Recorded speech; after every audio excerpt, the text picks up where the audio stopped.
మరో బీసీ వ్యక్తి అతి దారుణంగా బలి కావడం గత 3 రోజులుగా ఏ విధంగా జరుగుతూ ఉందో మనం చూసాం. మరి పెద్ద దస్తగిరి జగన్మోహన్ రెడ్డి గారి అనుచరుడు, జగన్మోహన్ రెడ్డి గారి బినామీ, నమ్మిన వారినే బలి తీసుకోవడంలో జగన్మోహన్ రెడ్డి గారి పాత్రే ప్రథమ ప్రార్థన కూడా మీకు తెలియజేస్తున్నాం. ఎందుకంటే మరి ఈ పెద్ద దస్తగిరి ఒక బీసీ సామాజిక వర్గానికి చెందిన వ్యక్తి. అతనితో ఏమేమి అరాచకాలు చేయించాలో అన్ని అరాచకాలు చేయించారు. ప్రభుత్వ భూములు కూడా కబ్జా చేశారు.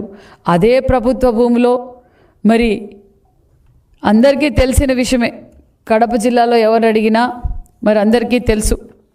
మరి పెద్ద దస్తగిరి నిన్నటి రోజున జగన్మోహన్ రెడ్డి పదవి కోసం, ఆయన అక్రమ ఆస్తుల కోసం ఎవరినైనా బలి తీసుకుంటాడనే విషయం మనందరికీ తెలుసు. గతంలో తండ్రి శవం పెట్టుకొని శవ రాజకీయాలు కుర్చీ కోసం సంతకాలు పెట్టించుకున్న వ్యక్తి.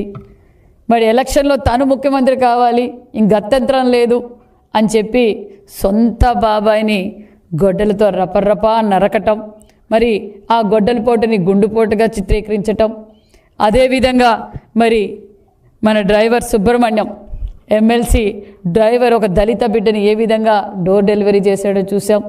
అంతేకాకుండా మరి మరో బీసీ బిడ్డ అమర్నాథ్ గౌడ్, ఇలాంటి బీసీ బిడ్డలు, దళిత బిడ్డలు, మరి దళితులు ఏ విధంగా బలైపోయారో చేసాం. ఆయన కారు కిందే మరి సింగయ్య, దళిత వ్యక్తి సింగయ్య ఏ విధంగా బలైపోయాడో మనం చూసాం. మరొక బీసీ వ్యక్తి మరి దస్తగిరి మరి కుర్చీ కోసం, అధికారం కోసం దౌర్జన్యాలు చేయటం, వారిని రెచ్చగొట్టి తప్పుడు మీద తప్పులు చేయిస్తూ ఈరోజు మరో దస్తగిరి బలైపోయాడన్న విషయం మీకు అందరికీ తెలియజేస్తున్నాం. మరి ఇదే దస్తగిరి మరి ప్రభుత్వ భూములు అక్రమంగా దోచుకొని లేఅవుట్లేసి అదే జగన్ రెడ్డి మేనమామకు కూడా గిఫ్ట్ ఇవ్వటం, ఇదే ప్యాలెస్ కట్టి అన్ని సదుపాయాలతో అతిపెద్ద ప్యాలెస్ మరి అదే వెంచర్లోనే మరి వాళ్ళు జగన్మోహన్ రెడ్డి గారి మేనమామకు గిఫ్ట్గా ఇచ్చారన్న విషయం కూడా మీకు తెలియజేస్తున్నాం. మేము తెలియజేసేది ఒక్కటే, శివుని ఆజ్ఞ లేనిదే చీము కూడా కుట్టదనేది ఒక సామెత ఉంటుంది. తాడేపల్లి ప్యాలెస్ నుంచి ఏదైతే ఆదేశిస్తే దాని ప్రకారమే ఈ మర్డర్ జరిగింది. జగన్మోహన్ రెడ్డి గారి ఆదేశాల మేరకే మరి దస్తగిరి బలైపోయాడు.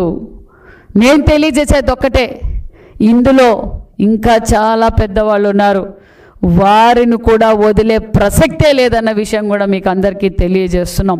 ఎందుకంటే బాబాయ్ వివేకానంద కావచ్చు, దస్తగిరి హత్య కేసు కావచ్చు, దళిత డ్రైవర్ సుబ్రహ్మణ్యం హత్య కేసు కావచ్చు, ఇలా చాలామంది బలైపోతున్నారు. జగన్మోహన్ రెడ్డి గారికి కనిపించేది ఒక్కటే, కుర్చీ దోచుకోవడం, దాచుకోవడం, అవసరమైతే రపర్రపా నరకటం. నేను చెప్పేది ఒకటే, వైసీపీ కార్యకర్తలారా, మీరు ఒక విషనాగు పడక కింద ఉన్నారు. మీ సింబల్ ఇప్పుడు ఫ్యాన్ కాదు, అదే ఫ్యాను గొడ్డలుగా మారుతూ ఉంది. జగన్మోహన్ రెడ్డి రోజుకి కుర్చీ కోసం, ఆస్తుల కోసం తన సొంత వారినైనా బలి తీసుకుంటున్నాడన్న విషయం మరొకసారి మీకు అందరికీ తెలియజేస్తున్నాం. అంతేకాదు మరి ఈ హత్య జరిగిన తర్వాత మరి వారింట్లో మరి అధికారులు పరిశీలిస్తే ఎన్ని వందల కోట్ల అక్రమ ఆస్తులు దొరికాయో మనందరం చూసాం. మరి సుమారుగా ఇది ఇంకా 100 కోట్ల దాకా మరి ఆస్తులు కూడా దొరికాయి. ఆ ఆస్తులు కూడా ఎవరు అనేది ప్రత్యక్షంగా మరి అందరికీ చూపించాం. మేము తెలియజేసేది ఒక్కటే, ఖచ్చితంగా చట్టం తన పని చేస్తుంది. అసలు దస్తగిరి వివేకానందరెడ్డి హత్య కేసులో కూడా చాలా ముఖ్యమైన వ్యక్తి అన్న విషయం కూడా తెలియజేస్తూ మరి నేను తెలియజేసేది ఒకటే, మరి ఈరోజు హత్యకు గురైన దస్తగిరి భార్య రమణమ్మ కూడా చాలా బాధపడుతూ ఉంది. మేము ఎంతో నమ్మకంతో జగన్మోహన్ రెడ్డి గారు ఏం పని చేయమంటే, ఏం అరాచకం చేయమంటే అరాచకం చేశాం. లాస్ట్కి జగన్మోహన్ రెడ్డి గారికి మేము దోచిపెడితే ఆ జగన్మోహన్ రెడ్డి నా భర్త శవాన్ని నాకు గిఫ్ట్గా పంపించాడు. ఇలాంటి నీచుడా ఈ జగన్మోహన్ రెడ్డి గారని ఆమె ఈరోజు ఏ విధంగా బాధపడుతుందో మనం చూసాం. మహిళలు పసుపు కుంకాలతో ఆడుకోవడం మీకు అలవాటే జగన్మోహన్ రెడ్డి గారు. ఎందుకంటే గతంలో సౌభాగ్యమ్మ, మీ పిన్నమ్మ సౌభాగ్యమ్మ గారి సౌభాగ్యాన్ని తీసేశారు. ఈరోజు పెద్ద దస్తగిరి భార్య సౌభాగ్యాన్ని తీసేశారు. మరి ఇలా మహిళ జీవితాలతో ఆడుకుంటున్నారు జగన్మోహన్ రెడ్డి గారు. మేం తెలియజేసేది ఒకటే, ఖచ్చితంగా ప్రజలందరూ చూస్తున్నారు. మీ సైకో ఆలోచనలు మానేయాలి. సైకో ఆలోచనలు మానేస్తే మీరు, మీ కుటుంబ సభ్యులు, మీరు ఏదైతే దోచుకున్నారో మీరు ఖచ్చితంగా ప్రజలకు జవాబుదారీ. ప్రభుత్వం ఖచ్చితంగా కఠినమైన చర్యలు తీసుకుంటుందన్న విషయం కూడా మీకు అందరికీ తెలియజేస్తూ, మరి మేము తెలియజేసేది ఒకటే, మరి జగన్మోహన్ రెడ్డి గారు మామూలుగానే ప్రాంతాల మధ్య, కులాల మధ్య శవ రాజకీయాలు చేస్తూ ఉంటారు. గతంలో మనం చూసాం శవ రాజకీయాలు ఆయన చూడడం. ఆ శవ రాజకీయాలు చేయడానికి వచ్చినప్పుడు వారి కారు కిందే సింగయ్య చనిపోవడం మనం అందరం చూసాం. మరి ఈరోజు ఇదే జగన్మోహన్ రెడ్డి గారు అదే కడప జిల్లాలో ఉన్నారు. మరి ఎందుకు జగన్మోహన్ రెడ్డి గారు దస్తగిరి కుటుంబాన్ని పరామర్శించలేదు? మామూలుగానే శవ రాజకీయాలు చేయడం జగన్మోహన్ రెడ్డి గారికి అలవాటు కదా. తండ్రి గారు శవం పెట్టుకొని రాజకీయం చేశాడు, వివేకానంద రెడ్డి గారి శవం పెట్టుకొని రాజకీయం చేశాడు. మరి మామూలుగా అనుకోకుండా గంజాయి కేసులో చనిపోయిన వారి మీద కూడా శవ రాజకీయాలు చేయడం అలవాటే. మరి ఈరోజు నీ కోసం, నీ అక్రమ ఆస్తుల కోసం, నీ దౌర్జన్యాల కోసం నువ్వు ఏమి చెప్పితే అది చేసిన పెద్ద దస్తగిరి బలైపోయారు. మరి ఎందుకు జగన్మోహన్ రెడ్డి గారు ఆ కుటుంబానికి పరామర్శించలేదని కూడా నేను ఒక మహిళగా అడుగుతున్నా. ఒక బీసీ శాఖ మంత్రిగా, ఒక బీసీ మహిళగా, సాటి మహిళ ఈరోజు ఏ విధంగా బాధపడుతోందో మరి జగన్మోహన్ రెడ్డి గారు వెళ్ళి పరామర్శించి ఆ కుటుంబానికి ఏం జవాబు చెప్తారు అన్న విషయం మీ వైసీపీలో ఉన్న కార్యకర్తలు కూడా ఆలోచించాలి.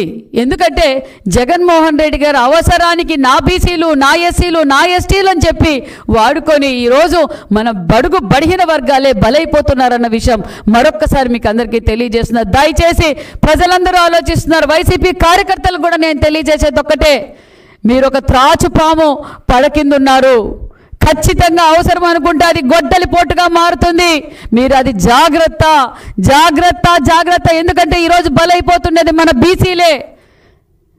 మరి ఈరోజు అన్ని విధాలుగా బీసీలు బలైపోతున్నారు. వైసీపీ పార్టీ అధికారం వచ్చినప్పటి నుంచి మరి ఇప్పుడు కూడా మరి పెద్ద దస్తగిరి ఒక బీసీ. ఇలా బీసీల్ని ఏ విధంగా హతమారుస్తున్నారో వైసీపీ పార్టీ నాయకులు, బడా నాయకులు ఉన్నారు దీంట్లో. తాడేపల్లి బడే నాయకుల పేర్లు కూడా దగ్గరలో బయటకు వస్తాయి. ఏ ఒక్కరిని వదిలే ప్రసక్తే లేదన్న విషయం కూడా తెలియజేస్తాం. ఎందుకంటే ఈరోజు దోచుకోవడం, దాచుకోవడం ఎక్కడ పడితే అక్కడ ఆస్తుల్ని ఈరోజు ఏ గ్రీవెన్స్లో పోయినా కూడా మరి ఎక్కువగా సమస్యలు వస్తున్నది ఏదంటే మరి గత ప్రభుత్వంలో మరి వైసీపీ పార్టీ వాళ్ళు మరి దోచుకున్న ఆస్తుల గురించే వస్తున్నాయి. ఒక్కొక్కటిగా పరిష్కారం చేస్తున్నాం. దస్తగిరి కేసు కూడా ఖచ్చితంగా పరిష్కారం చేస్తాం. ఇప్పటికే 11 మంది లోపలికి వెళ్ళారు. మరి నిత్యానందరెడ్డి గారి గురించి కూడా మరి ఖచ్చితంగా అరెస్ట్ చేసి ఖచ్చితంగా ఎవరైతే దీంట్లో భాగస్తులు ఉన్నారో ఏ ఒక్కరిని వదిలే ప్రసక్తే లేదన్న విషయం కూడా తెలియజేస్తున్నాం.